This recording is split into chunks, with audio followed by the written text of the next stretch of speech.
Speaker. Paano nga ba mag-compute ng isang speaker impedance in series parallel? Actually, maraming nagtatanong yan. Nagko-comment doon sa mga previous post ko. Kung nagtatanong kung paano daw mag-compute ng speaker impedance. Ito para lang to sa mga hindi alam o wala pa idea sa computation ng speaker. Yung speaker kasi mayroon tinatawag dyan na series and parallel connection. Yung speaker natin, kagaya ng resistor ang kanyang computation. Sa series, ano rin? R total is equals to R1 plus R2 plus etc. Yan. Sa parallel naman, kagaya rin yan ng resistor. R total is equals to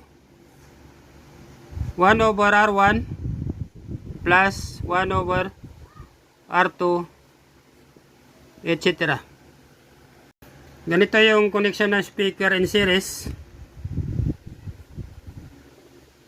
Ganito siya. Halimbawa, ito yung ating speaker. Yan.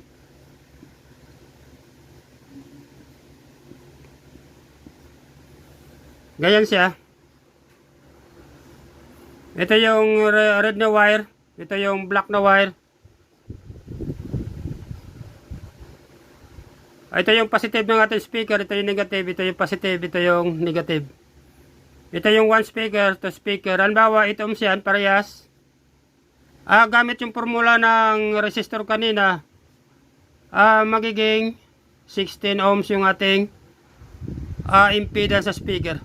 Sa ganitong series connection. Sa parallel naman, ganito yung kanyang design. Yan. Halimbawa, ito yung ating speaker 1.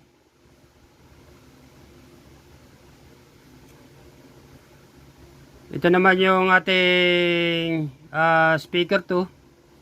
Yan. Ito yung positive, ito yung negative. Positive, negative. Ito yung black na wire. Ito yung red na wire natin. Halimbawa, 8 ohms, parehas 8 ohms. Speaker 1, speaker 2. Gamit yung formula kanina na R total is equals to 1 over R1 plus 1 over magiging result niyan is 4 ohms. Yan. Kung napansin nyo dito sa design ng ating pag naka-parallel connection siya, bababa yung kanyang impedance. Pag naka-series siya, tataas.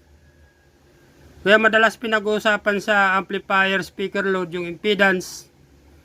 Dahil nga dito sa parallel connection, pwede ka mag-parallel na isang speaker pag parehasan na 8 ohms. Hindi ka pwede mag-parallel ng parehas na 4 ohms dahil magiging 2 ohms yung impedance ng speaker. Or di kaya 8 ohms, magdagdag ka pa ng isa. Malamang magiging 3 ohms mahigit na lang yan o 2 ohms mahigit. Hindi sa pwede. Pero dito sa series, kung napansin nyo, pwede ka mag-series ng dalawang 4 ohms dahil magiging 8 ohms. Ulitin ko ulit, dito sa parallel connection, hindi ka pwede mag-parallel ng dalawang 4 ohms. Pero dito sa series, pwede ka mag-series ng dalawang 4 ohms dahil magiging 8 ohms siya. Sana may nakuha kayo ng konting idea dito sa ginawa kong vlog sa ngayon. Hindi lang maganda yung aking drawing, pero sana may nakuha kayo ng konting